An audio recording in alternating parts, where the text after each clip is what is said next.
Imagine uma cidade onde as torres pareciam tocar o céu, onde os templos brilhavam sob o sol do deserto e onde o poder de um único homem parecia capaz de mover os próprios deuses. Essa cidade era Babilônia, e o nome que a transformou em lenda era Nabucodonosor II, um rei cuja ambição ultrapassou os limites do possível, que reconstruiu um império do pó e ergueu maravilhas que o mundo jamais esqueceu. Hoje, vamos mergulhar na história desse soberano que elevou Babilônia aos céus, mas que também pagou caro por desafiar o tempo e os deuses. Entre guerras e sonhos, fé e loucura, glória e ruína, conheceremos o homem por trás do mito, o rei que quis ser eterno. Então já deixa o seu like, se inscreve no canal e ativa o sininho, porque agora juntos vamos voltar a mais de 2 milênios e meio para conhecer a verdadeira história de Nabucodonosor II. Nos séculos que antecederam o nascimento de Nabucodonosor II, a Babilônia já havia sido uma estrela que brilhara intensamente e desmoronado em seguida. Fora o coração pulsante da antiga Mesopotâmia, mas seu esplendor fora apagado por impérios estrangeiros, assírios, elamitas, caldeus rivais. Por gerações, os babilônios haviam se acostumado a ver sua cidade servindo a senhores vindos do norte, enquanto o nome de Nínive, capital dos assírios, ressoava como sinônimo de poder absoluto. Era uma época em que os reis da Assíria se vangloriavam de subjugar reis e povos, construindo um império sustentado pelo medo e pela força das armas. Mas nas margens do rio Eufrates, entre os templos desgastados e as muralhas rachadas de uma Babilônia humilhada, começava a germinar uma chama silenciosa, o desejo de libertação. E seria dessa chama que surgiria um novo império. O homem que reacenderia o orgulho babilônico chamava-se Nabopolassar. Nabopolassar não nasceu no trono. Era um general, talvez de origem caldeia, um homem do sul endurecido pela guerra e pelas intrigas políticas que dominavam a região. Ninguém sabe ao certo como ascendeu ao poder, mas em 626 a.C., em meio a um colapso interno do domínio assírio, ele se ergueu como líder de uma revolta que mudaria a história. Contra todas as probabilidades, tomou o controle de Babilônia, expulsou os governadores leais a Nínive e proclamou sua independência. Foi o nascimento do Império Neobabilônico, um renascimento que transformaria o mapa do Oriente.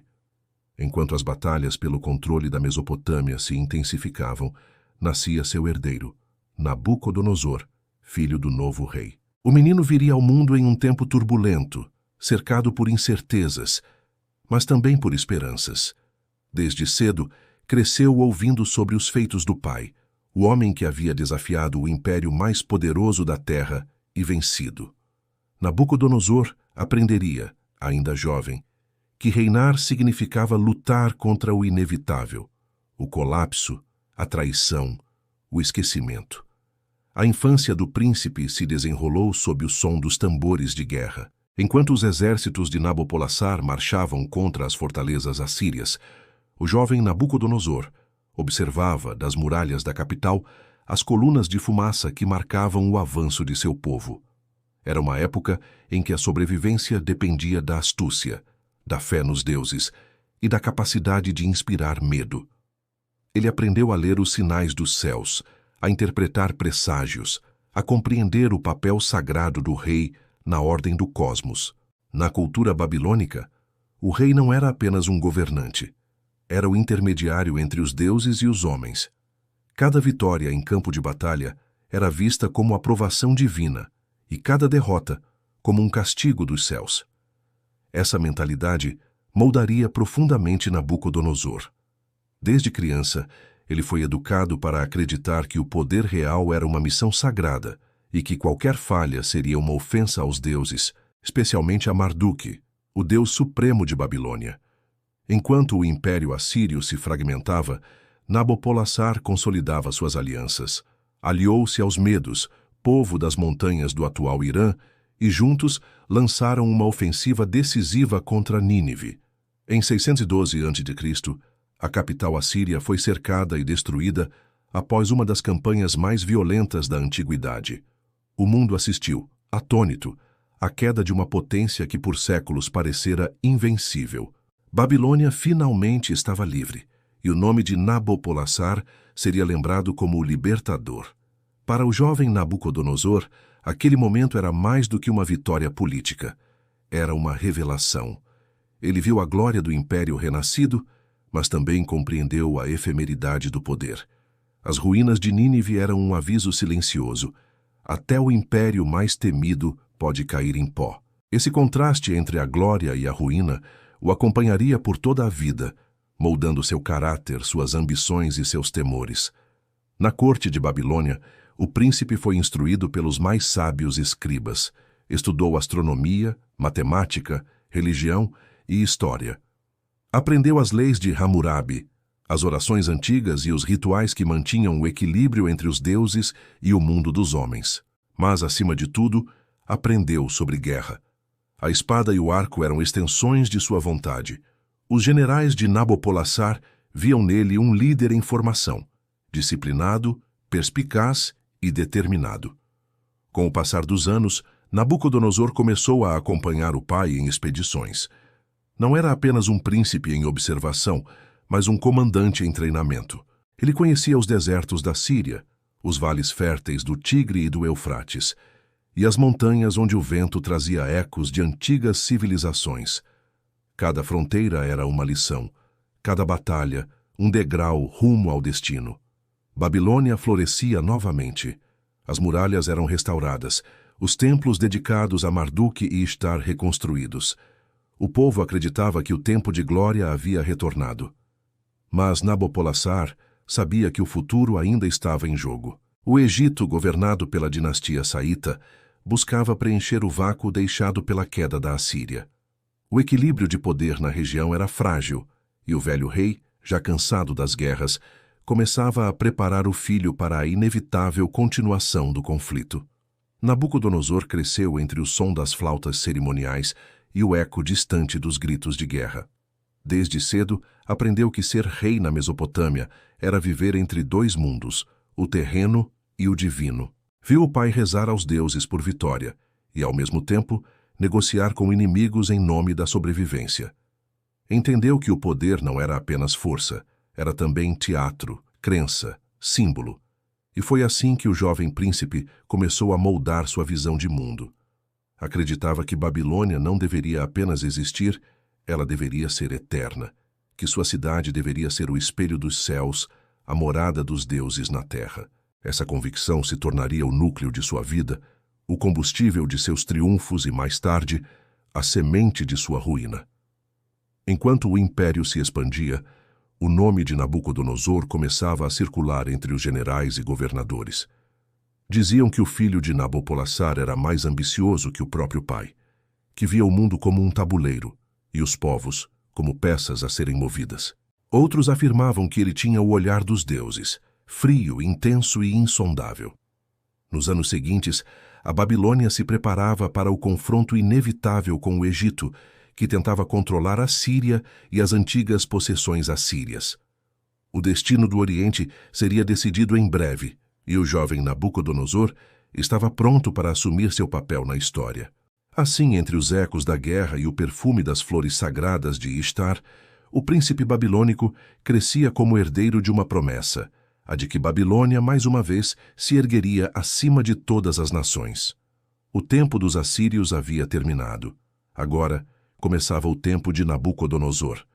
O trono da Babilônia ainda pertencia a Nabopolassar, mas o verdadeiro motor das campanhas imperiais já era seu filho. Nabucodonosor havia crescido nas fileiras do exército e conhecia o campo de batalha como poucos. Tinha o olhar do estrategista e a calma de quem sabia esperar o momento exato de atacar. Quando o rei envelheceu e começou a sentir o peso das décadas de guerra, foi o príncipe quem assumiu o comando das forças babilônicas. Seu nome, antes pronunciado apenas dentro das muralhas do palácio, começou a ecoar pelas fronteiras do império. O cenário era tenso. A queda da Assíria deixara um vácuo de poder no Oriente Próximo e o Egito de Faraó Neco II via ali uma oportunidade. O faraó avançou para o norte, ocupando territórios sírios e tentando reerguer a antiga influência egípcia na região. Para a Babilônia, isso era uma afronta direta. Nabucodonosor, jovem, mas já experiente, foi enviado à frente de um exército imenso para conter a expansão egípcia e consolidar o domínio babilônico sobre as ruínas do Império Assírio. A campanha foi longa e árdua.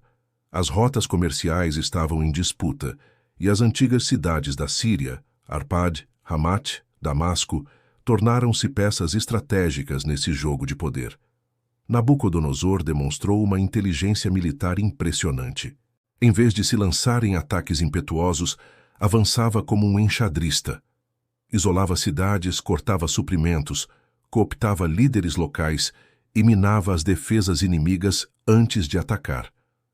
Essa combinação de astúcia e paciência lhe renderia a fama de comandante implacável, mas também justo. Os cronistas babilônicos registraram que ele marchava com disciplina exemplar. As colunas de soldados moviam-se sob um silêncio tenso, interrompido apenas pelo som das trombetas cerimoniais. Cada acampamento era organizado com precisão. Os sacerdotes acompanhavam o exército, realizando rituais de purificação e sacrifícios a Marduk antes das batalhas.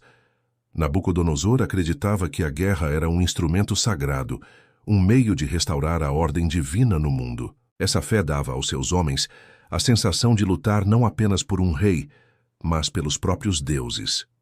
O ponto culminante dessa ascensão viria em 605 a.C., às margens do rio Eufrates, na cidade de Carquemis. Ali, o exército egípcio de Neco II se encontrava com o que restava das forças assírias, tentando resistir à expansão babilônica. Era o último respiro do antigo império e a batalha que definiria o futuro do Oriente. O confronto foi grandioso. O sol ardia sobre as planícies poeirentas e o som das bigas egípcias misturava-se aos gritos dos babilônios. As duas potências que por séculos haviam dominado a região agora se enfrentavam frente a frente, cada uma lutando não apenas por território, mas por sobrevivência. Nabucodonosor comandou a ofensiva com precisão cirúrgica. Esperou que os egípcios avançassem, confiantes em sua superioridade numérica, e então os envolveu com uma manobra em pinça, um cerco que os empurrou de volta contra o rio. Quando a retirada se tornou impossível, o exército de Neco II foi massacrado. As águas do Eufrates correram tingidas de sangue, e o rugido dos guerreiros babilônios ecoou como um trovão. A vitória em Carquemis não foi apenas militar, foi simbólica. Marcava o fim da influência egípcia na Ásia e o nascimento de um novo poder dominante, o Império de Babilônia. A partir daquele dia, Nabucodonosor deixou de ser apenas o herdeiro de Nabopolassar. Tornou-se o conquistador que unificou o Oriente sob seu estandarte. As cidades que antes vacilavam entre aliança e rebeldia agora se rendiam sem hesitar. Damasco, Tiro, Sidom, Ascalon, uma a uma, curvaram-se ao rei da Babilônia. Os mercadores voltaram a trafegar pelas rotas antigas, agora sob proteção babilônica. O ouro, o estanho, os tecidos e os escravos fluíam para o sul, para as muralhas da capital. Babilônia renascia como o centro do mundo conhecido. Mas o sucesso de Nabucodonosor ia além da força das armas. Seu carisma pessoal o transformava em figura quase mítica entre seus soldados. Diziam que ele conhecia cada um de seus comandantes pelo nome, que dividia o pão com os guerreiros e ouvia os conselhos dos mais experientes. Era firme, mas não distante. Essa mistura de autoridade e humanidade fazia dele um líder reverenciado e temido. Crônicas posteriores descrevem sua presença como hipnótica, alto, de olhar penetrante, voz grave e calma. Quando falava antes das batalhas, suas palavras pareciam ter o peso de um juramento. Ele prometia vitória, e ela vinha. A superstição cresceu ao redor de sua figura. Muitos acreditavam que os deuses marchavam com ele. Após Carquemis, a campanha prosseguiu para o sul. O Egito, humilhado, recuou para suas fronteiras. Nabucodonosor ocupou as terras da Palestina e das antigas cidades-estado cananeias. É nesse contexto que surge o primeiro contato direto entre o príncipe e o reino de Judá. Jerusalém, pequena, mas estratégica, viu-se ameaçada pela força irresistível do novo império. O rei Jeoiaquim jurou lealdade à Babilônia, apenas para se rebelar pouco tempo depois, um erro que Nabucodonosor não esqueceria. Enquanto isso, em Babilônia, a notícia da vitória chegou como um sinal dos céus. O povo celebrou por dias, os templos foram adornados com bandeiras e os sacerdotes ofereceram sacrifícios em honra a Marduque. Nabopolassar, velho e doente, viu o triunfo do filho como o cumprimento de sua missão, libertar e restaurar o poder babilônico.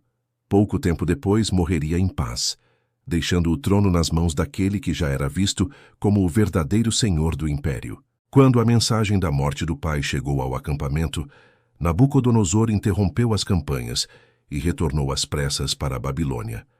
A viagem foi rápida e solene. O exército acompanhou o novo rei até os portões da cidade. Diante do templo de Esagila, o jovem monarca realizou o ritual de purificação. Recebeu a coroa e declarou-se servo de Marduque e senhor de todas as terras conquistadas. O império estava consolidado. Mas Nabucodonosor sabia que manter o que o pai construíra seria tão difícil quanto conquistá-lo. A guerra havia provado sua força, mas agora ele precisaria provar sua capacidade de governar. A vitória de Carquemis marcara o início de sua lenda, o nascimento do rei que moldaria o destino da Babilônia. Os povos vizinhos o temiam, os soldados o veneravam, e os deuses, acreditava-se, haviam escolhido nele seu instrumento. Era o começo de uma nova era. No horizonte, as muralhas douradas de Babilônia brilhavam sob o sol poente. Lá, o jovem rei planejava algo que ultrapassava os limites do poder humano: transformar sua capital na imagem dos céus, uma cidade eterna, digna dos deuses e de seu nome. Quando Nabucodonosor II atravessou os portões de Babilônia, após a morte de seu pai, o sol parecia brilhar diferente sobre as muralhas da cidade. As trombetas soavam alto, as multidões se amontoavam nas ruas, e os sacerdotes entoavam cânticos em honra a Marduque, o Deus Supremo. O jovem conquistador, recém-vitorioso em Carquemis, retornava não mais como general, mas como herdeiro do trono. O exército marchava atrás dele em perfeita ordem, a imagem viva da vitória e do poder.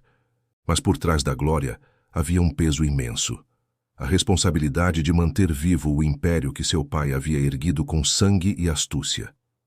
A transição do guerreiro para o rei era mais do que uma mudança de título, era um rito espiritual. Em Babilônia, o poder não pertencia apenas ao homem, mas aos deuses.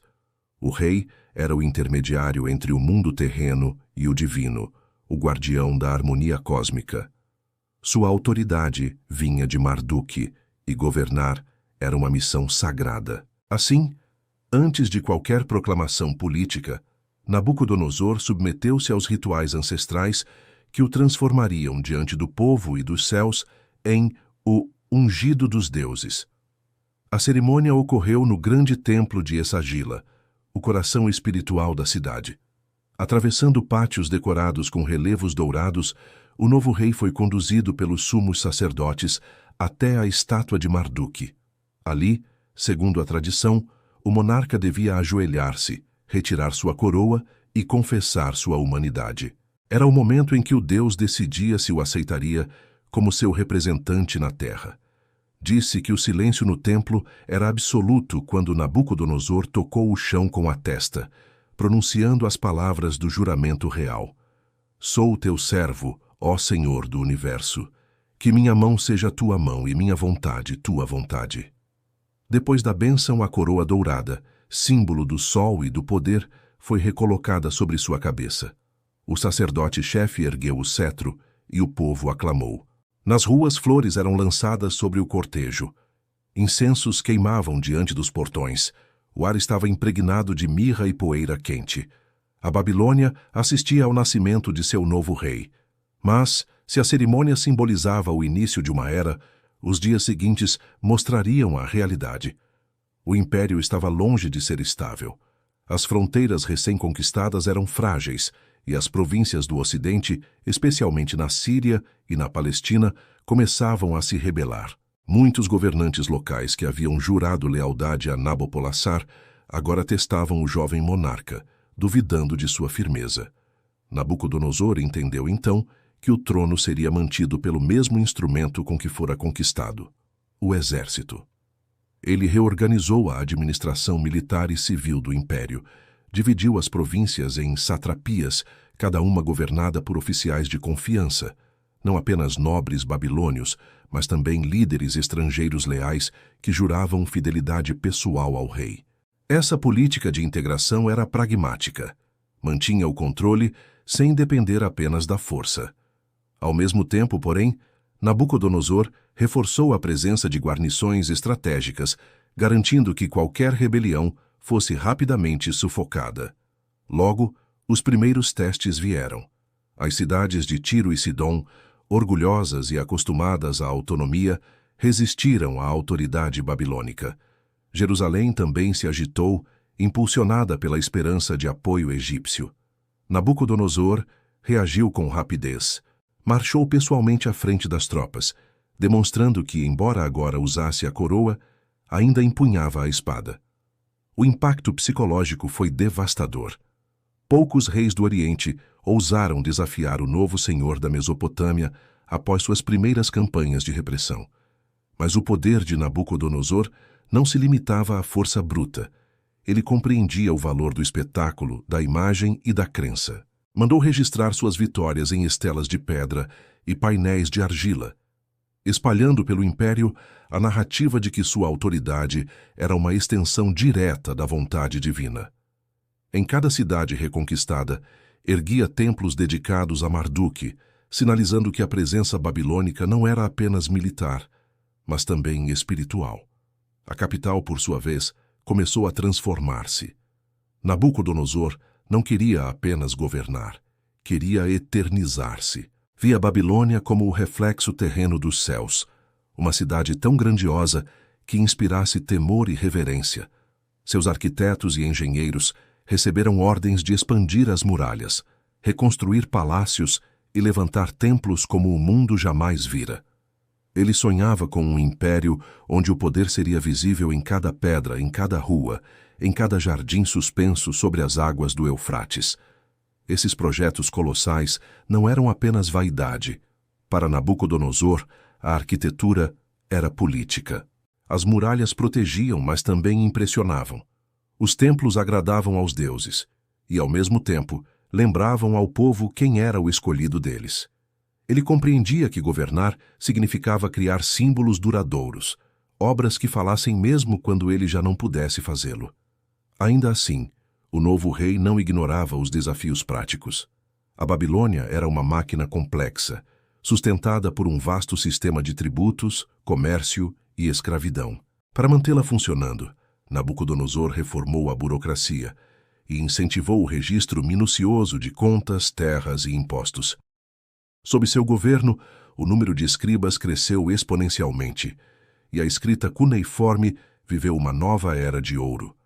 O rei sabia que impérios não sobrevivem apenas pela espada, sobrevivem pela ordem. Durante os primeiros anos de reinado, ele também consolidou alianças diplomáticas. Casou-se com Amitis, filha do rei dos Medos, selando uma união política que garantiria a estabilidade nas fronteiras orientais. Essa união não era apenas estratégica. As crônicas sugerem que havia entre eles um vínculo afetivo genuíno. Dizem que Amitis sentia saudade das montanhas verdes de sua terra natal e que, por amor a ela, Nabucodonosor ordenaria mais tarde a construção dos lendários jardins suspensos. Mas essa parte da história ainda está por vir.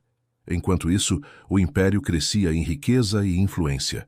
As caravanas traziam ouro, madeira de cedro, marfim, pedras preciosas. O comércio florescia sob as rotas seguras que ligavam o Golfo Pérsico ao Mediterrâneo. As fronteiras estavam guardadas, e Babilônia começava a se tornar não apenas uma capital, mas o coração cultural do mundo antigo. Contudo, a mente de Nabucodonosor não descansava. Ele não se contentava com o presente. Pensava no futuro, na posteridade, via nos reinos vizinhos, Egito, Lídia, Média, rivais em potencial, mas também civilizações passageiras. Acreditava que o Império Babilônico seria diferente, duradouro, eterno. Para isso, precisava de uma fundação sólida, e essa fundação começava pela fé. Em rituais públicos, o rei fazia questão de renovar o juramento a Marduk, pedindo proteção e sabedoria. Cada primavera, na celebração do festival de Akitu, ele era simbolicamente humilhado diante do deus. O sacerdote arrancava-lhe a coroa, batia-lhe no rosto e exigia que confessasse seus pecados.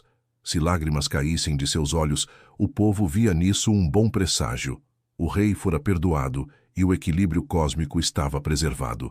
Nabucodonosor aceitava o ritual com reverência. Sabia que em Babilônia, o poder sem a bênção divina era um castelo de areia. Mas havia algo diferente nele. Enquanto seus predecessores buscavam apenas agradar aos deuses, Nabucodonosor sonhava em igualar-se a eles. A cada templo erguido, a cada palácio expandido, crescia nele a ideia de que a Babilônia deveria ser a morada dos deuses na terra, e ele, seu arquiteto supremo. Nos anos seguintes, essa ambição moldaria tudo. O guerreiro que se tornara rei agora transformava-se em visionário. Um homem que via na pedra e no fogo, na ordem e na fé, os instrumentos para desafiar o tempo. O império estava pacificado, o trono consolidado, mas em seu coração uma chama ardia com um propósito maior. Fazer da Babilônia um reflexo do eterno. Era o início de um reinado que, mais do que qualquer outro, buscaria elevar o humano ao divino e o nome de Nabucodonosor aos céus. Os primeiros anos de reinado consolidaram o poder de Nabucodonosor dentro das fronteiras do império. Mas logo ele voltaria os olhos para fora, para as terras ricas e disputadas do Ocidente. A Mesopotâmia estava segura e Babilônia florescia como nunca. Agora, o rei queria mais do que estabilidade, queria supremacia. As rotas comerciais que ligavam o Egito ao Mediterrâneo eram o coração econômico da região, e controlar aquelas terras significava dominar o fluxo de riquezas que sustentava os reinos vizinhos. Assim, o guerreiro dentro de Nabucodonosor voltou a despertar. Em seus planos, o Eufrates e o Tigre deixariam de ser limites e se tornariam eixos de expansão. A Síria, a Fenícia e a Palestina, territórios cobiçados por séculos, seriam a extensão natural do império. Não era apenas uma questão de conquista militar, mas de destino. O rei via nisso a vontade dos deuses. Suas campanhas começaram por volta de 604 a.C., quando os primeiros sinais de rebelião surgiram entre as cidades-estado fenícias e os pequenos reinos da Palestina. A lembrança da antiga influência egípcia ainda era forte, e muitos governantes locais acreditavam que poderiam resistir ao poder babilônico com apoio do faraó. Mas Nabucodonosor não era homem de paciência ilimitada. Movimentou seu exército com precisão calculada, atravessando as planícies sírias como uma tempestade. As cidades caíam uma a uma. Em Arpade, o cerco durou meses até que as muralhas foram derrubadas. Em Ramate e Damasco, os governantes locais se renderam para evitar o destino de seus vizinhos. Em cada vitória, Nabucodonosor deixava uma marca. Templos eram erguidos em nome de Marduk. Estelas comemorativas registravam seu triunfo. E as populações rebeldes eram deportadas para o interior da Mesopotâmia. Uma política cruel, mas eficaz, herdada dos antigos assírios. Com o passar dos anos, as fronteiras babilônicas alcançaram o Mediterrâneo. As cidades fenícias, conhecidas por sua riqueza e comércio marítimo, foram obrigadas a pagar tributo. Sidom, Biblos e Arvade se submeteram rapidamente, mas Tiro, orgulhosa e poderosa, resistiu. Erguida sobre uma ilha fortificada, cercada por muros e protegida por sua frota, Tiro se tornou o maior desafio militar do reinado. Nabucodonosor cercou a cidade por 13 longos anos, um cerco que se transformou em lenda. Durante mais de uma década, ele isolou completamente a ilha cortando os suprimentos, bloqueando as rotas marítimas e erguendo uma imensa estrutura de terra que ligava o continente às muralhas. Uma façanha de engenharia que antecipava os feitos de Alexandre séculos depois. Tiro resistiu, mas jamais recuperaria o esplendor que tinha antes do cerco. A mensagem era clara: nenhum reino poderia desafiar a Babilônia e permanecer ileso. Enquanto consolidava o domínio sobre a Fenícia, Nabucodonosor voltou-se para o sul, em direção à Palestina. Jerusalém, capital do reino de Judá, tornara-se o centro das intrigas e rebeliões contra o domínio babilônico. O rei Jeoiaquim, que havia jurado fidelidade a Nabucodonosor após a vitória em Carquemis, voltou a conspirar com o Egito. Era um gesto de desafio que o rei babilônico jamais deixaria impune. Em 597 a.C., Nabucodonosor lançou sua primeira campanha contra Jerusalém. Cercou a cidade, cortou os suprimentos e aguardou. O cerco durou meses, e quando as muralhas finalmente cederam, o desfecho foi brutal. Jeoiaquim morreu antes da rendição, e seu filho Joaquim foi levado cativo junto com milhares de nobres, guerreiros e artesãos. Foi o primeiro exílio judaico, um trauma que marcaria para sempre a memória do povo de Israel. Mas a rebeldia persistiu. Anos depois, sob o reinado de Zedequias, novo vassalo de Nabucodonosor, Jerusalém voltou a se rebelar, incentivada por falsas promessas de apoio egípcio. O rei babilônico, enfurecido, reagiu com fúria metódica. Em 587 a.C., seu exército cercou a cidade novamente. Dessa vez, não haveria clemência. O cerco de Jerusalém foi uma das campanhas mais sombrias da antiguidade. A fome assolou os habitantes, as reservas de água se esgotaram, e relatos posteriores descrevem cenas de desespero e canibalismo.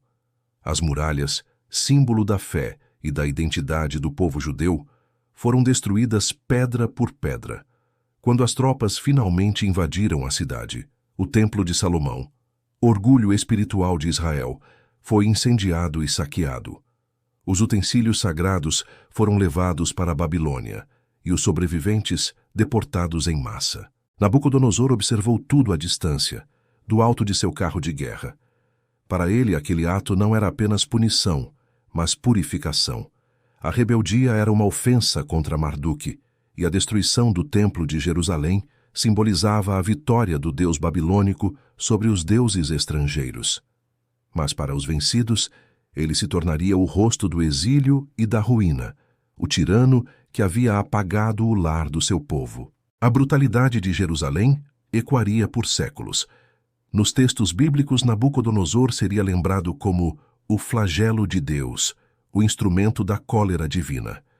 Mas nas crônicas babilônicas, ele era o rei justo, aquele que restabeleceu a ordem e a vontade dos céus. Essa dualidade definiria sua imagem para sempre, o equilíbrio entre o monarca pragmático e o soberano impiedoso. Enquanto o Oriente Próximo se curvava ao seu domínio, Babilônia se tornava o coração de um império que parecia invencível. Os tributos fluíam para a capital em forma de ouro, marfim, madeira de cedro e escravos. As ruas se enchiam de mercadores vindos de todas as partes: persas, fenícios, sírios, gregos, egípcios. Era uma cidade que reunia o mundo inteiro em suas muralhas. No entanto, para Nabucodonosor, as conquistas não eram apenas uma demonstração de força, eram a base de sua visão grandiosa. Cada vitória sustentava seus projetos monumentais, suas obras de construção e seus sonhos de eternidade. Ele acreditava que um império só se mantinha forte quando seus símbolos eram indestrutíveis. E assim, ao retornar das campanhas, o rei iniciava uma nova fase, a do construtor. Mandou erguer templos, palácios e muralhas que fariam de Babilônia uma maravilha do mundo. Mas antes que essa nova era pudesse florescer, ele precisou enfrentar o legado invisível das guerras. Um império vasto, repleto de povos diferentes, línguas, crenças e feridas abertas. Ainda assim, o domínio babilônico se consolidava. A Síria, a Fenícia e a Palestina agora eram províncias tributárias.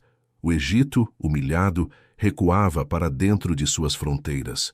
O Oriente estava pela primeira vez em séculos unificado sob um único soberano. E no centro desse mundo, nas margens do Eufrates, erguia-se Babilônia, mais poderosa do que nunca. O nome de Nabucodonosor agora era pronunciado com reverência e medo. Entre seus aliados era o guardião da ordem, entre seus inimigos, o demônio da destruição. Mas, para si mesmo, ele era algo maior, o executor da vontade divina. De seu trono dourado, cercado por escribas e generais, ele contemplava o mapa de suas conquistas e via mais do que territórios. Via o reflexo de um sonho que começava a se materializar. Um império que tocaria os céus, um rei cuja glória seria escrita nas estrelas. A guerra havia cumprido seu papel, o mundo agora estava em suas mãos. E Nabucodonosor começava a imaginar o que viria depois da conquista, a criação de uma Babilônia que jamais poderia morrer. Após anos de campanhas incessantes, o guerreiro que dominara o Oriente voltou para sua capital trazendo não apenas tesouros e prisioneiros, mas uma visão. Nabucodonosor II não queria apenas governar um império, queria moldar o próprio mundo à imagem de sua glória. Se a guerra lhe dera poder, a construção lhe daria eternidade. Babilônia seria o espelho de sua alma, a materialização da harmonia entre o homem e os deuses. Ao cruzar os portões da cidade, o rei via uma metrópole que fervilhava de vida. Comerciantes estrangeiros se misturavam aos sacerdotes, engenheiros e artesãos vindos de todas as partes do império. O Eufrates cortava a cidade como uma artéria viva, alimentando mercados e jardins. Mas Nabucodonosor via além da beleza cotidiana. Via imperfeições, limites, coisas ainda não dignas da grande Babilônia. E então começou seu projeto mais ambicioso: transformar a capital num monumento à divindade de Marduk e à sua própria memória. O rei acreditava que a arquitetura era uma forma de oração. Cada tijolo, cada torre, cada inscrição era uma oferenda aos deuses e um testemunho da ordem cósmica. Assim nasceram suas obras monumentais. A primeira grande empreitada foi a restauração e ampliação do templo de Esagila, dedicado a Marduk, o deus supremo da Babilônia. Esagila era o coração espiritual do império, onde o rei, no festival de Ano Novo, devia se humilhar diante da estátua do deus, confessar seus pecados e renovar o pacto que garantia a prosperidade do mundo.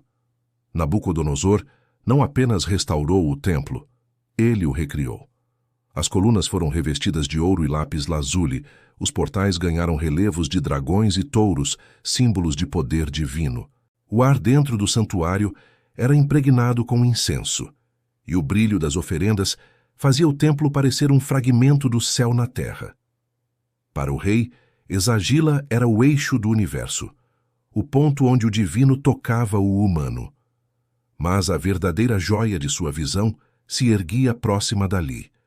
O Etemenanque, o grande zigurate dedicado a Marduk, que muitos identificam como a lendária Torre de Babel. Uma pirâmide escalonada de 7 andares, construída com milhões de tijolos cozidos e betume, subindo quase 90 metros em direção ao firmamento. Dizia-se que, do topo, o rei podia contemplar toda a planície mesopotâmica, como se olhasse o mundo pelos olhos dos deuses. A construção do zigurate exigiu uma mobilização de recursos inimaginável. Escravos, engenheiros, arquitetos e sacerdotes trabalhavam dia e noite sob o sol escaldante. Caravanas traziam materiais de todas as regiões: madeira do Líbano, pedras dos Agros, metais do norte da Anatólia. As inscrições deixadas por Nabucodonosor revelam seu orgulho. Ergui o Etemenanque para Marduk, meu senhor. Fiz que sua cabeça alcançasse os céus. Fixei seu fundamento nas profundezas. Essas palavras condensam o espírito de sua era, a ambição de unir o céu e a terra. Para o povo, o rei era o intermediário entre ambos. Para Nabucodonosor, a própria Babilônia era essa ponte. A cidade crescia como um organismo sagrado. Ele mandou construir avenidas largas, decoradas com tijolos vidrados em azul profundo e relevos de leões, touros e dragões, guardiões míticos do poder real. Essas avenidas convergiam para um dos portões mais impressionantes da antiguidade, o Portão de Ishtar. Erguido em honra da deusa do amor e da guerra, o portão era uma explosão de cor e simbolismo. As muralhas brilhavam sob o sol, cobertas por milhares de tijolos esmaltados em tons de azul cobalto. Leões dourados marchavam em fileiras, representando Ishtar, enquanto dragões Mushushu e touros de Marduk e Haddad guardavam a entrada. Ao passar sob o arco monumental, os viajantes sentiam que estavam deixando o mundo comum e entrando no domínio dos deuses. O portão de Ishtar não era apenas uma estrutura defensiva, era uma declaração de grandeza. Ele marcava o início da via processional, uma estrada cerimonial que conduzia ao templo de Marduk. Durante o festival do Ano Novo, o rei percorria esse caminho em procissão solene, acompanhado por sacerdotes, músicos e multidões que celebravam o renascimento do cosmos. A cada passo, Babilônia se transformava em palco de uma liturgia cósmica, e Nabucodonosor em seu sumo sacerdote. Mas o rei não pensava apenas em templos e muralhas. Ele queria que seu palácio fosse a morada digna do governante do mundo. Mandou construir uma residência colossal, cercada por pátios, jardins e salões decorados com relevos coloridos. As paredes eram recobertas de azulejos brilhantes e as colunas sustentavam tetos de cedro trazidos das montanhas do Líbano. De seu trono, o rei podia ver o Eufrates correndo e, ao fundo, a silhueta imponente do zigurate. E foi dentro desse palácio que, segundo a tradição, nasceram os lendários jardins suspensos da Babilônia, uma das 7 maravilhas do mundo antigo. Nenhum vestígio arqueológico os comprovou definitivamente, mas as descrições antigas falam de terraços sobrepostos cobertos por vegetação exuberante, alimentados por um engenhoso sistema de irrigação que elevava a água do rio até os níveis mais altos. Árvores frutíferas, palmeiras, flores exóticas.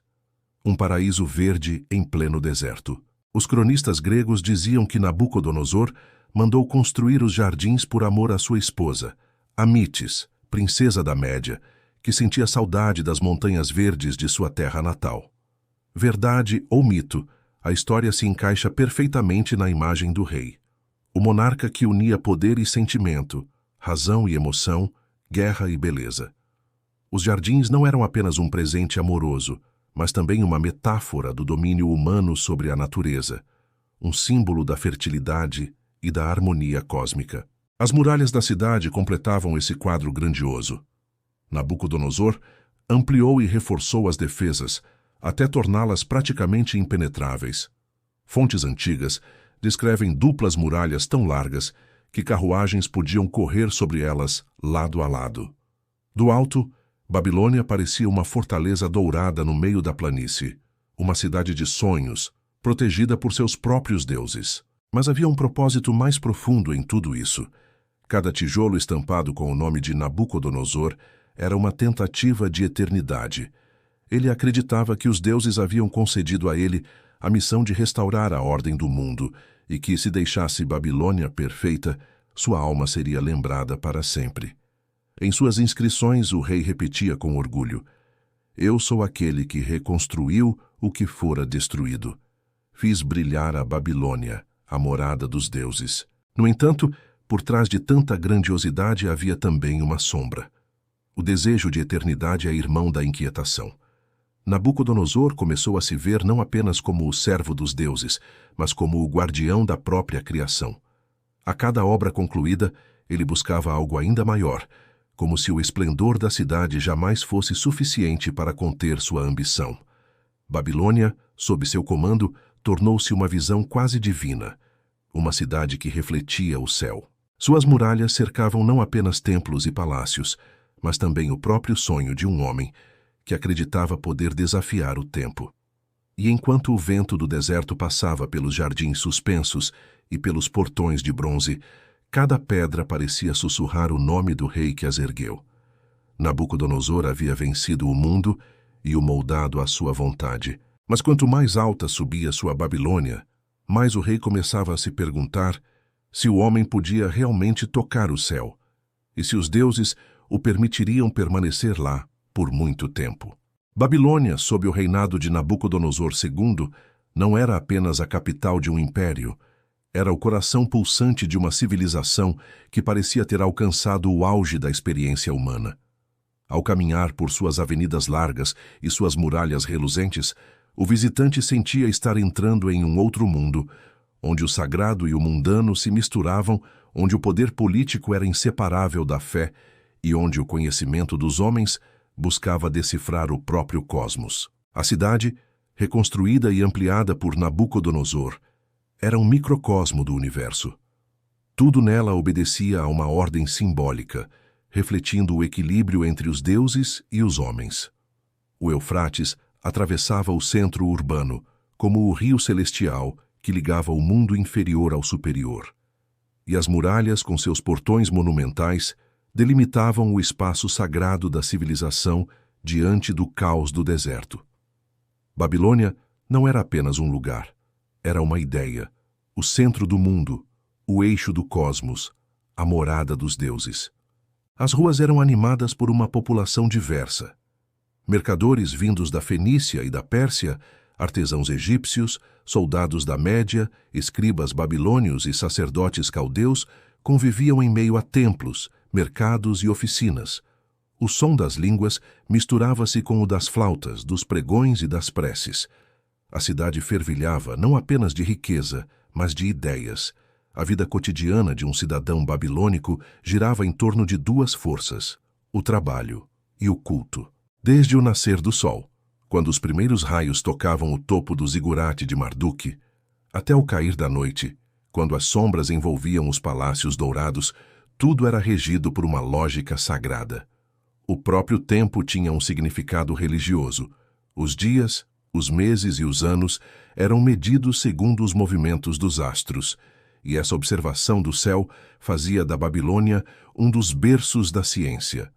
Os astrônomos, conhecidos como chaldeus pelos gregos, formavam uma casta respeitada. De seus observatórios, localizados no alto dos templos, observavam pacientemente os céus, registrando a dança das estrelas, o nascer da lua e o curso dos planetas. Suas anotações, feitas em tabuletas de argila, revelavam um conhecimento que ultrapassava a simples contemplação. Eles identificaram padrões, calcularam ciclos lunares e previram eclipses.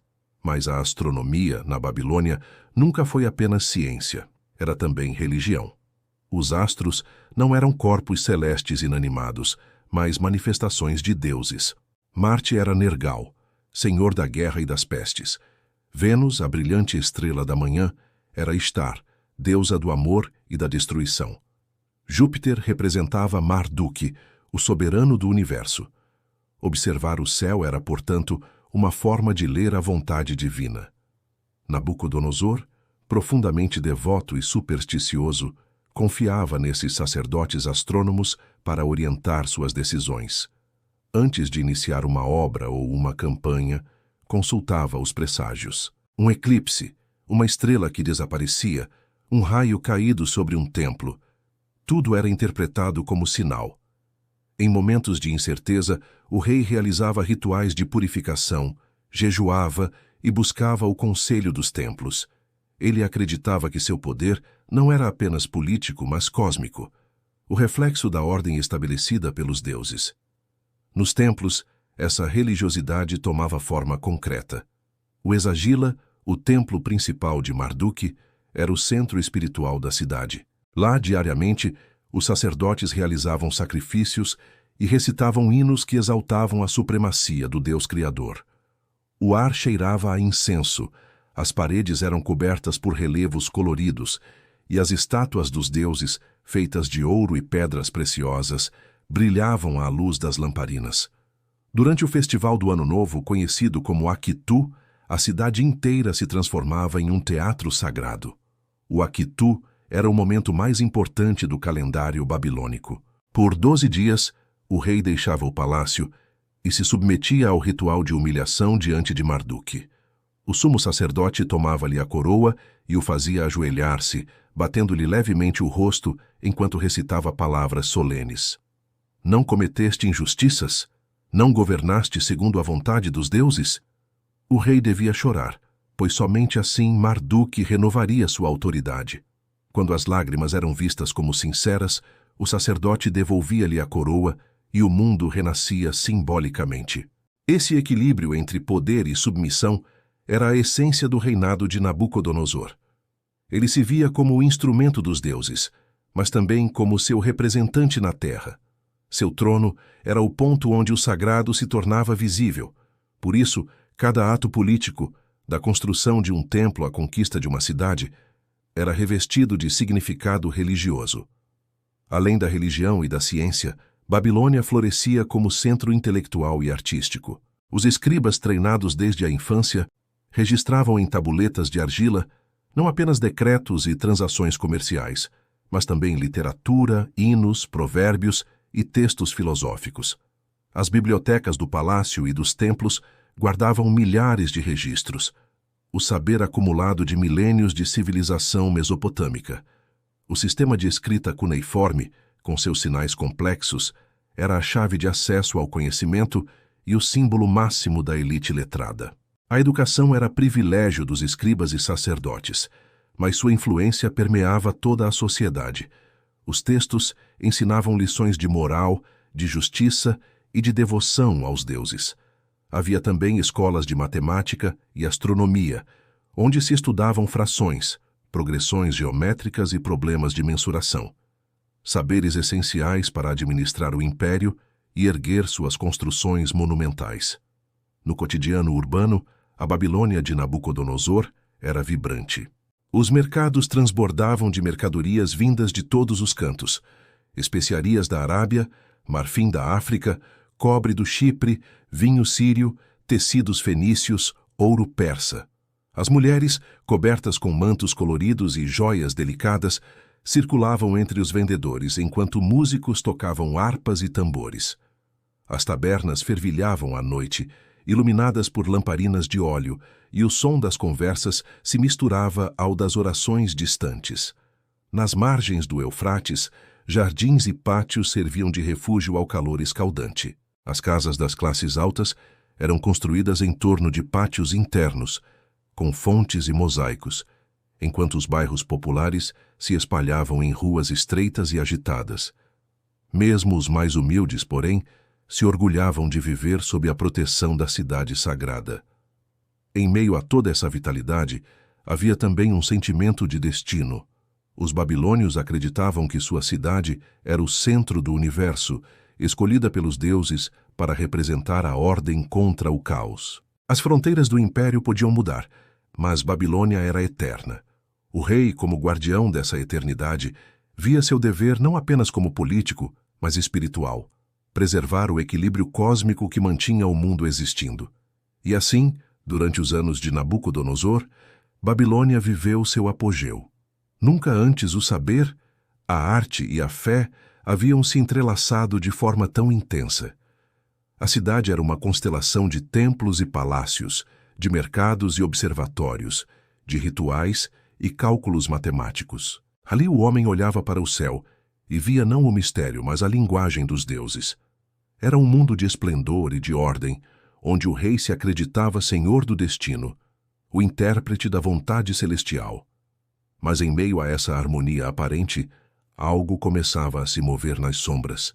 A glória trazia consigo o peso da responsabilidade divina, e quanto mais Nabucodonosor se via como escolhido dos deuses, mais perigosa se tornava sua própria fé. Nos anos seguintes, o esplendor de Babilônia seria acompanhado por presságios e silêncios inquietantes. O rei que construiu torres para tocar o céu começaria a ouvir ecos vindos das profundezas. Um pressentimento de que nenhum império, por mais sagrado que fosse, poderia escapar do destino.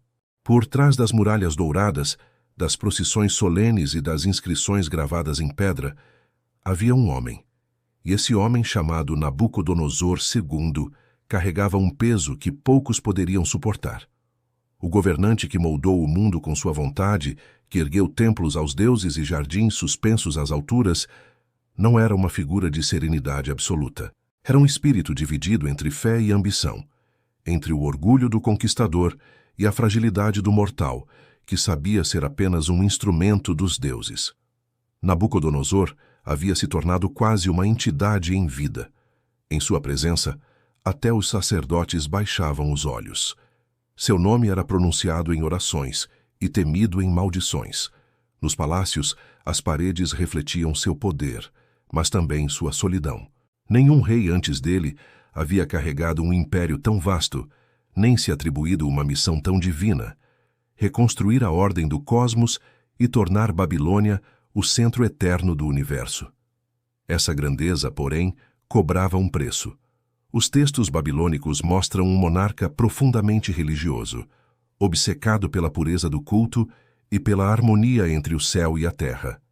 Em suas inscrições, ele frequentemente se descreve como servo de Marduk, rei que obedece ao Deus, e aquele cujo coração foi escolhido pelos deuses para restaurar a justiça. Suas orações sobreviventes revelam uma alma tensa, inquieta, um homem que buscava constantemente a aprovação divina, como se temesse perder o favor celestial a qualquer instante. Essa inquietação espiritual, que o fazia jejuar e consultar presságios a cada decisão importante, talvez tenha sido a semente de algo mais sombrio. Pois quanto mais Nabucodonosor se via como instrumento dos deuses, mais confuso se tornava o limite entre a fé e a soberba. Aos olhos do povo, ele era o guardião da ordem cósmica, mas dentro de si começava a sentir o peso de representar algo maior do que o próprio homem podia suportar. Os cronistas posteriores, especialmente os textos bíblicos, enxergariam nisso o início da sua queda. No livro de Daniel, Nabucodonosor é retratado como o rei arrogante que, após erguer uma estátua de ouro e exigir adoração, é castigado por Deus. Segundo essa narrativa, ele enlouquece, perde o trono e vive como um animal, alimentando-se de ervas, até reconhecer a soberania divina. Quando recupera a razão, admite que o poder humano nada é diante da vontade de Deus. É uma das imagens mais poderosas da antiguidade. O rei que acreditava governar o mundo, rastejando pelo chão como uma besta. Para o público hebraico, era uma lição moral, o triunfo da humildade sobre a soberba. Mas para o historiador, é um enigma. Haveria algum fundo de verdade nessa história?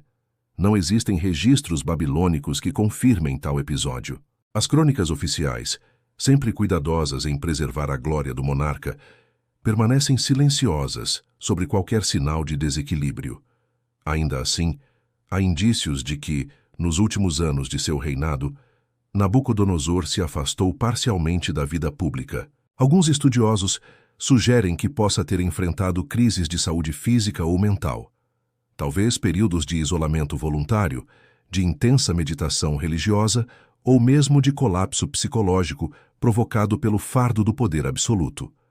Para um homem que acreditava ser o elo entre os deuses e a humanidade, bastava um presságio negativo, um sonho perturbador para abalar sua alma. E Nabucodonosor era um homem de sonhos. As tradições babilônicas e judaicas o descrevem como alguém atormentado por visões noturnas, nas quais via torres desmoronando, impérios ruindo e estátuas se despedaçando. Esses sonhos, reais ou simbólicos, parecem refletir uma mente inquieta, assombrada pela consciência de que toda a glória humana é passageira. A própria Bíblia preserva essa imagem no célebre sonho da estátua de metais. A cabeça de ouro, o peito de prata, o ventre de bronze, as pernas de ferro e os pés de barro. Nabucodonosor, diz o texto, acorda perturbado, incapaz de entender o significado da visão, até que Daniel o interpreta. O ouro representa o próprio rei, mas as partes inferiores anunciam reinos futuros e a destruição inevitável de todos. É a revelação de que até o mais poderoso império um dia cairá. A mensagem é clara. A eternidade que Nabucodonosor buscava nas pedras de Babilônia era apenas uma ilusão. Talvez essa consciência o tenha consumido por dentro. Mesmo fora dos textos religiosos, o retrato que emerge é o de um homem intensamente humano. Ele não era apenas o conquistador impiedoso das narrativas bíblicas, nem o monarca perfeito das inscrições oficiais. Era ambos, e algo além disso. Tinha devoção, mas também orgulho, generosidade, mas também ira. Era capaz de destruir uma cidade inteira em nome dos deuses e, ao mesmo tempo, construir jardins para consolar a saudade de sua esposa. Nos palácios, dizia-se que ele caminhava sozinho durante a noite, olhando o reflexo das tochas sobre o Eufrates e falando consigo mesmo, perguntando se Marduk ainda o abençoava. As lendas posteriores o transformaram em símbolo de desmedida, o homem que tentou alcançar o céu e foi castigado. Mas talvez o verdadeiro Nabucodonosor fosse menos um tirano enlouquecido e mais um rei que, ao tentar compreender o divino, perdeu-se nas fronteiras da própria alma. Em sua velhice parece ter se tornado mais introspectivo. As inscrições desse período abandonam o tom triunfalista das campanhas e se voltam para o espiritual. Ele fala de sua fé, de sua busca por justiça e de sua esperança de que os deuses guardem sua memória. É o retrato de um homem que, após construir uma cidade para durar milênios, percebe que nenhuma muralha pode conter a passagem do tempo. A loucura atribuída a ele pode assim ser lida de outro modo, como uma metáfora da crise que aflige todos os que detêm poder absoluto.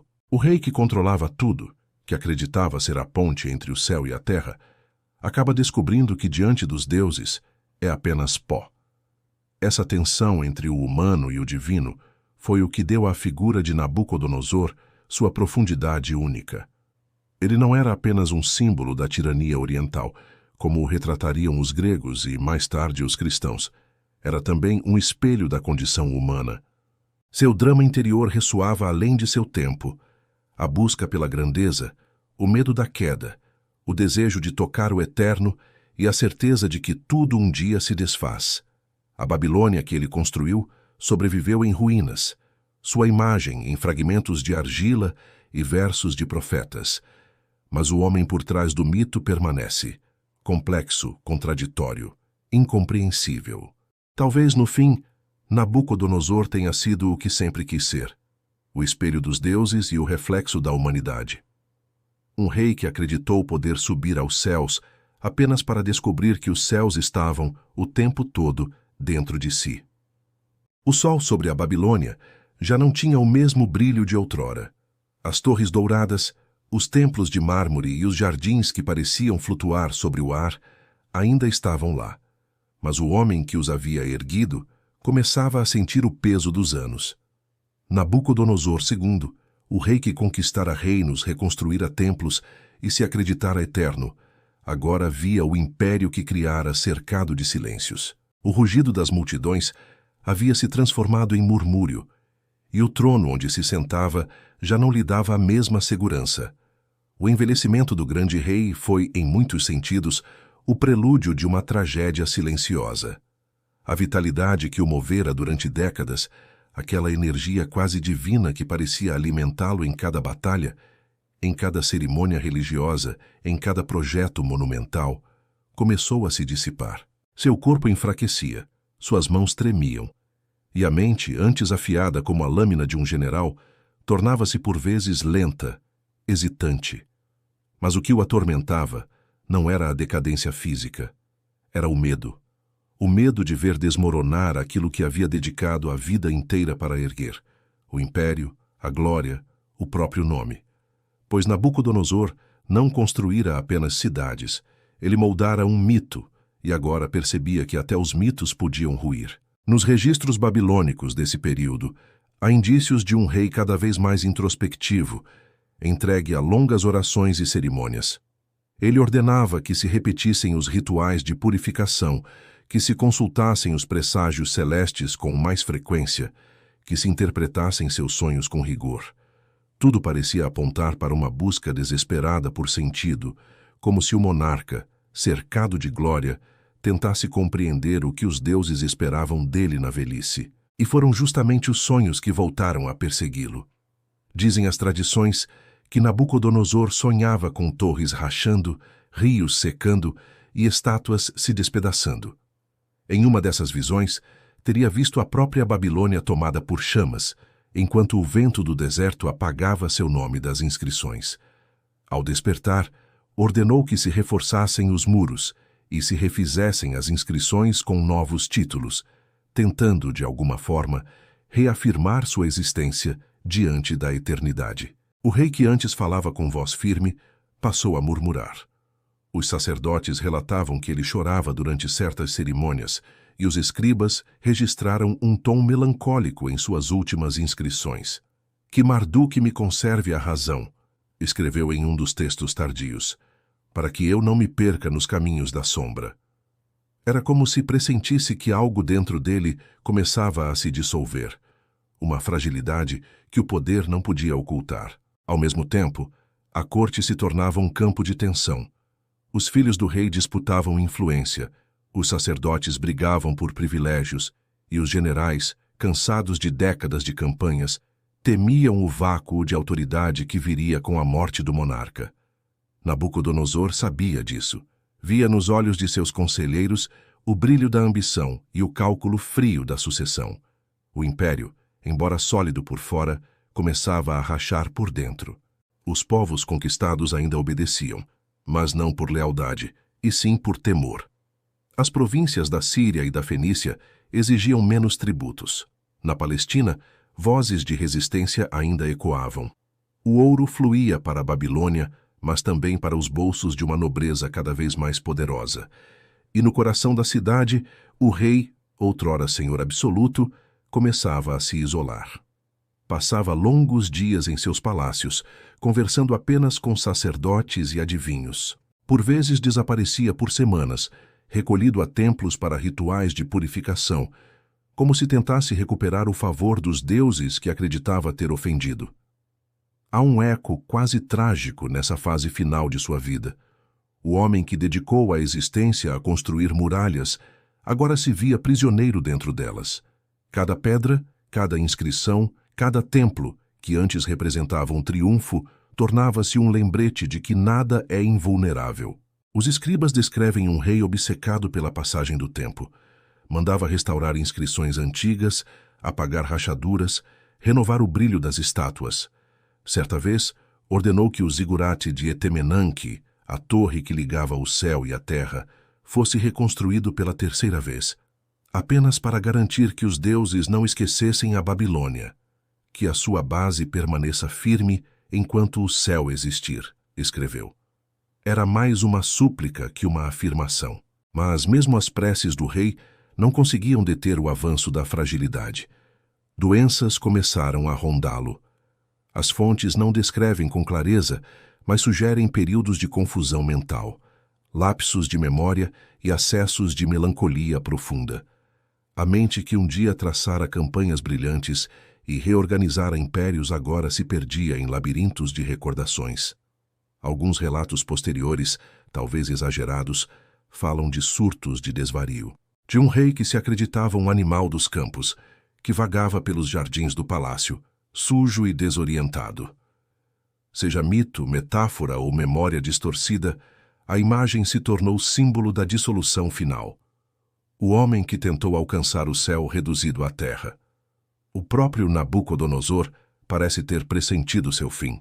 Nos últimos registros, ele fala da finitude do corpo e da eternidade dos deuses, como se aceitasse, finalmente, o limite de sua condição. Tudo o que construí voltará ao pó, escreveu em uma tábua fragmentada. Mas que Marduk conserve o meu nome entre as estrelas. A cada dia, ele se afastava mais da política e do comando direto. Entregou funções a conselheiros de confiança, embora desconfiando de todos. Havia perdido a força, mas não o instinto. Sabia que, na ausência de sua figura, o império poderia se desintegrar. Os presságios se acumulavam. Um eclipse foi interpretado como sinal de desgraça. Um incêndio no templo de Esagila, o coração religioso da Babilônia, foi lido como aviso divino. Nabucodonosor ordenou sacrifícios, procissões, reconstruções. Mas, no fundo, sabia que o tempo dos deuses podia estar se voltando contra ele. As noites tornaram-se longas e silenciosas. Disse que ele caminhava pelos terraços do palácio, observando o rio Eufrates refletir as luzes da cidade que construíra. De lá podia ver o zigurate iluminado, as muralhas imensas, os jardins que ainda desafiavam o deserto. E ao olhar tudo aquilo, murmurava orações, não mais com a voz do rei que exigia, mas com a do homem que pedia. Os escribas que acompanharam seus últimos dias relatam um episódio curioso. Em uma de suas últimas audiências públicas, ao observar os emblemas dourados do trono, Nabucodonosor teria dito baixinho: "Tudo isto é sombra." Talvez não falasse apenas do ouro, mas da própria glória. Com o tempo, o corpo cedeu. Nabucodonosor, o conquistador, o construtor, o homem que se acreditou escolhido dos deuses, morreu sem guerra, sem rebelião, sem espetáculo. Partiu silenciosamente, deixando para trás a Babilônia que ele mesmo erguera como monumento à eternidade. Mas mesmo antes de morrer, parecia já compreender o destino inevitável de tudo o que é humano.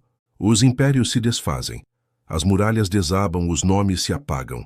Só a memória permanece, não como ele imaginava, nas pedras e nos templos, mas nas histórias contadas pelos séculos. E assim, o rei que quis elevar Babilônia aos céus foi vencido não por inimigos, mas pelo tempo. Um tempo que pacientemente devora tudo, até os deuses, até os sonhos, até os reis. Quando Nabucodonosor II finalmente deixou este mundo, a Babilônia mergulhou em um silêncio que parecia pesar sobre as próprias muralhas. O rei que durante mais de 40 anos fora a alma do império, o homem cuja vontade moldara reinos e reconstruíra templos, havia desaparecido. E com ele lentamente começava a se desfazer o tecido que mantinha unido o colosso neobabilônico. Nenhum inimigo o havia derrotado. Nenhum general se rebelara, nenhum estrangeiro cruzara os muros de tijolos azuis. Mas, com sua morte, algo essencial se perdeu. A coerência que apenas sua presença impunha. O império de Nabucodonosor era sustentado por sua mente e sua fé, por seu controle absoluto sobre tudo e todos. Sem ele, o equilíbrio ruiu. O trono passou primeiro a seu filho, Amel-Marduk, conhecido dos textos hebraicos como Evil-Merodach. Dizem as crônicas que ele libertou o rei Joaquim de Judá, preso em Babilônia desde a destruição de Jerusalém. Um gesto de clemência que soava como ruptura com o legado paterno. Mas sua bondade não durou. Amel-Marduk reinou pouco, traído e assassinado pelo cunhado Nergal-Sharezer, um general ambicioso que via no trono mais um campo de batalha do que um símbolo sagrado. Essa sucessão sangrenta foi o primeiro sinal de que a Babilônia de Nabucodonosor estava morrendo por dentro. Os palácios, antes palco de cerimônias divinas, tornaram-se corredores de intriga. A corte, outrora o coração pulsante de um império ordenado, agora se dividia em facções. Sacerdotes, generais e nobres competiam por influência, cada um tentando manipular o novo soberano em benefício próprio. Os reis seguintes tentaram em vão restaurar a glória passada. Nergal-Sharezer reinou poucos anos, seguido por Labash-Marduk, uma criança que foi rapidamente deposta e assassinada. Por fim, o trono coube a Nabônido, um homem culto e enigmático, talvez o último a compreender a dimensão simbólica do poder babilônico, mas também o primeiro a desafiá-la abertamente. Nabônido afastou-se dos sacerdotes de Marduk, o deus protetor da cidade, e passou a cultuar o deus Lua-Sin de Harã. Essa escolha, mais religiosa do que política, rompeu o delicado equilíbrio entre o rei e o clero, provocando ressentimento e oposição. Enquanto Nabucodonosor havia unido fé e poder em uma mesma linguagem, Nabônido dividiu-os. A Babilônia, que se via como centro do universo, começou a perder a própria identidade. Durante seu reinado, o novo rei chegou a abandonar a capital, instalando-se por anos na distante cidade-oásis de Tema, na Arábia. Deixou o governo nas mãos do filho Belsazar, cujo nome seria eternizado séculos depois na famosa festa profanadora narrada na Bíblia. A ausência prolongada do soberano, combinada à crise econômica e ao descontentamento religioso, transformou Babilônia em uma sombra do que fora sob Nabucodonosor. As muralhas ainda se erguiam imponentes, os templos ainda cintilavam sob o sol, mas a alma da cidade parecia ter se apagado. A administração se enfraquecia, o exército se tornava complacente, e os povos dominados, outrora mantidos sob controle pela força e pelo prestígio, começavam a olhar para outros líderes. No horizonte, um novo poder crescia com ritmo implacável. A Pérsia de Ciro, o Grande. Enquanto os babilônios se perdiam em disputas internas, Ciro expandia seu domínio sobre os antigos territórios medos, lídios e elamitas, formando um império disciplinado e eficiente. Sua política era diferente. Em vez da opressão brutal, oferecia alianças, liberdade religiosa e prosperidade sob um governo ordenado. Para os povos cansados da tirania e da instabilidade babilônica, o persa surgia não como inimigo, mas como libertador. Por volta de 539 a.C., a ameaça se tornou inevitável. O exército persa avançou sobre o Eufrates com precisão cirúrgica. Babilônia, confiante em suas muralhas e nos antigos rituais de proteção, acreditava-se invencível. Os sacerdotes realizavam sacrifícios, os adivinhos consultavam os astros, e os generais ainda falavam com a arrogância herdada do tempo de Nabucodonosor. Mas os deuses pareciam ter se calado. Na noite decisiva, Ciro empregou uma estratégia ousada. Desviou o curso do Eufrates, fazendo com que o rio que atravessava a cidade baixasse de nível. Pelos leitos secos, seus soldados entraram sem resistência, enquanto os babilônios celebravam um festival. A cidade caiu sem batalha, e com ela desabou o império que Nabucodonosor construíra com sangue e fé. O relato da conquista, preservado no Cilindro de Ciro, descreve o evento como uma libertação. O povo acolhendo o novo soberano, os templos poupados, o culto restaurado. Para os persas, era o início de uma nova era. Para os babilônios, o fim de um sonho. Ciro, pragmático e astuto, preservou a cidade e seus templos, mas a glória de Babilônia passou a servir a outro império. O centro do mundo havia mudado. A majestade que Nabucodonosor proclamara eterna tornara-se apenas mais uma província na vasta rede persa. As torres continuaram de pé por algum tempo. As muralhas ainda projetavam sombra sobre o deserto, mas o esplendor havia se transformado em lembrança. Os escribas que viveram aquela transição registraram o sentimento de uma cidade envelhecida, o eco de uma era que se desvanecia. O coração de Babilônia se calou, escreveu um cronista anônimo. Os deuses caminham em silêncio. A decadência não foi apenas política, foi espiritual. Os rituais perderam sua solenidade, as procissões tornaram-se formais, vazias. O nome de Nabucodonosor, que antes era pronunciado com reverência e temor, passou a ser lembrado com nostalgia. O último rei verdadeiramente digno dos deuses. Os que ainda se recordavam de seu tempo o descreviam como o soberano que fizera a Babilônia tocar o céu. Agora, diziam, ela rastejava sob o peso do esquecimento, e assim, a cidade que fora símbolo de poder e sabedoria tornou-se ruína viva. Com o passar das décadas, a poeira cobriu os palácios, os jardins se transformaram em deserto, e o zigurate, outrora ponte entre o céu e a terra, se desfez em montes de barro. Babilônia, a eterna, morreu devagar, como um deus que envelhece. Mas o nome de Nabucodonosor sobreviveu. Não apenas nas tábuas de argila, mas nas memórias, nas escrituras, nas lendas. Para uns, ele era o tirano que destruiu Jerusalém. Para outros, o rei que fez da Babilônia o reflexo do paraíso. Sua imagem viajou pelos séculos, atravessou impérios, religiões e línguas. Tornou-se símbolo da glória efêmera, o lembrete de que todo império, por mais grandioso, está condenado a se tornar pó.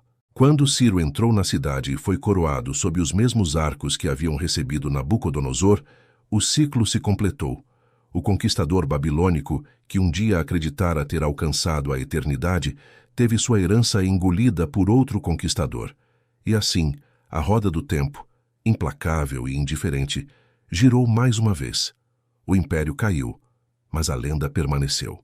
Pois há algo de imortal em tudo o que Nabucodonosor representou. A busca pela grandeza, o sonho de desafiar os deuses, a ilusão de erguer uma cidade que jamais cairia. Babilônia desapareceu, mas sua sombra continua projetada sobre a história, como se nas areias da Mesopotâmia ainda ecoasse a voz do rei dizendo: olhem minhas obras, ó mortais, e desesperem. Nabucodonosor II morreu há mais de 2 milênios e meio, mas seu nome jamais se calou.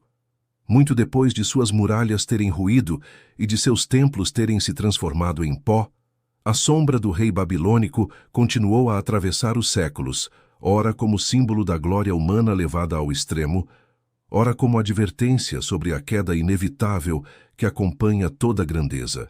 Poucos soberanos da antiguidade conseguiram deixar uma marca tão duradoura, tão envolta em ambiguidade, herói e tirano, visionário e louco, arquiteto de deuses e destruidor de cidades.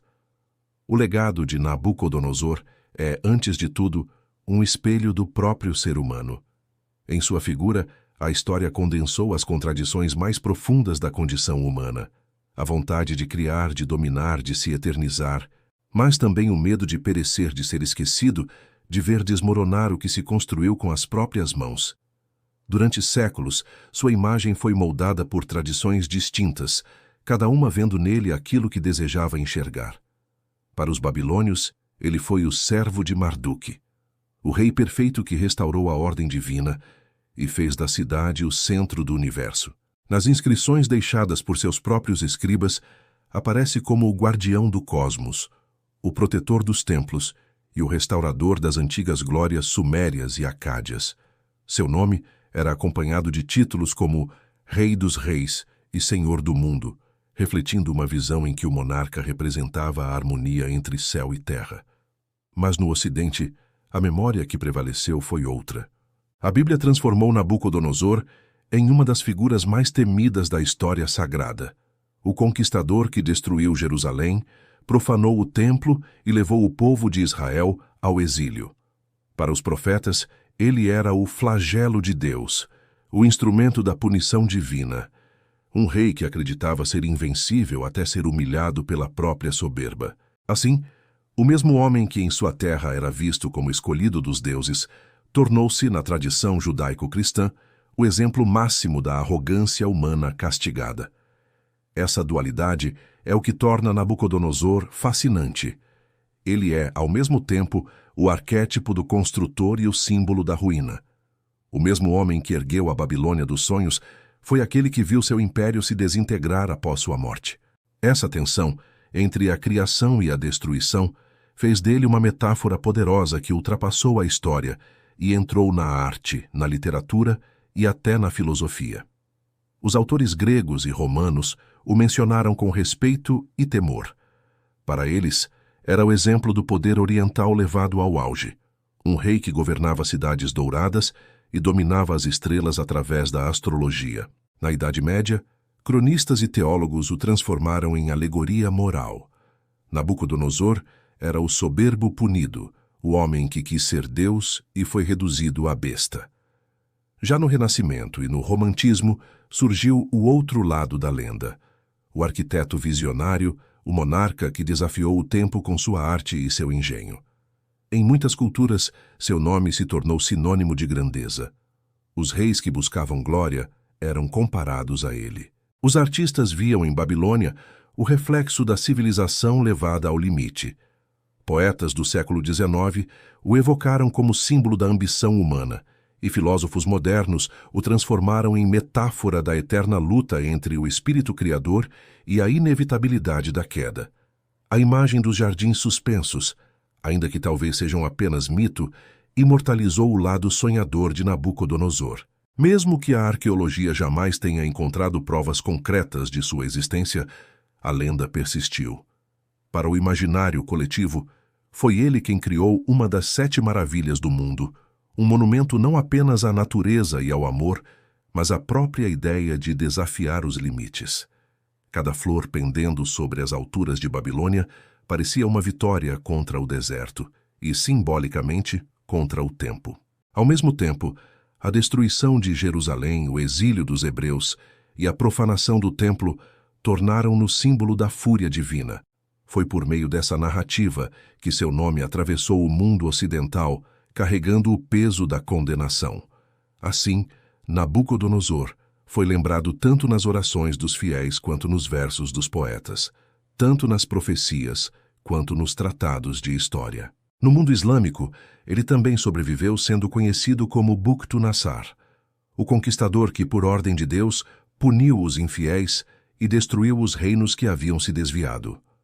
Sua figura, portanto, atravessou religiões, idiomas e séculos, sempre reaparecendo como símbolo da força irresistível do destino. A arqueologia moderna, ao redescobrir as ruínas da antiga Babilônia no século XIX, trouxe Nabucodonosor de volta à luz. Cada tijolo escavado, cada inscrição recuperada, recontava a história de um rei cuja voz ainda ecoava na argila. As portas de Ishtar, reconstruídas a partir de fragmentos, revelaram a beleza e o poder de sua cidade. As tabuletas com seus decretos mostraram o administrador meticuloso, o homem preocupado com justiça, ordem e prosperidade. Longe do tirano bíblico, ali estava o governante pragmático, que via no império uma obra coletiva, sustentada por fé e organização. E talvez seja nessa coexistência de lendas que Nabucodonosor encontre sua verdadeira imortalidade. Porque, no fim, o que o mundo herdou não foi apenas o registro de suas vitórias, mas o mito de sua busca. Ele representa a eterna tentativa humana de alcançar algo além do próprio limite, seja em pedra, seja em espírito. Cada civilização tem seu Nabucodonosor, o construtor que sonha com o impossível e o destruidor que paga o preço por isso. Os faraós com suas pirâmides, os imperadores com seus palácios, os conquistadores com seus impérios, todos repetem o mesmo ciclo: ascender, brilhar, ruir. E é esse ciclo que torna sua história universal. Hoje, as ruínas de Babilônia repousam sob o sol implacável do Iraque moderno. O vento sopra entre os blocos quebrados, onde um dia multidões celebraram o poder do Rei dos Reis. Ali, onde os deuses antigos foram esquecidos, ainda resta algo de Nabucodonosor, não em estátuas, mas na memória. Porque cada vez que o ser humano ergue uma torre, uma cidade, uma obra que desafia o tempo, repete o gesto do antigo rei. A fronteira entre glória e ruína, que ele percorreu com tamanha intensidade, continua sendo a linha tênue sobre a qual caminha toda a civilização. Nabucodonosor é a lembrança de que toda construção é também uma premonição de queda, de que cada império contém em si a semente do esquecimento. Mas também é o lembrete de que, mesmo condenado à ruína, o desejo de criar permanece invencível. E é por isso que, milênios depois, seu nome ainda ressoa. Nabucodonosor II não é apenas uma figura do passado. É um símbolo da própria humanidade, o ser que olha para o céu e decide construir algo que o tempo não destrua. Talvez essa seja a verdadeira eternidade que ele buscava, não nas pedras da Babilônia, mas nas histórias que nunca deixaram de contá-lo. Porque, no fim, o rei que elevou Babilônia aos céus continua vivo em cada sonho humano que se recusa a aceitar os limites da terra.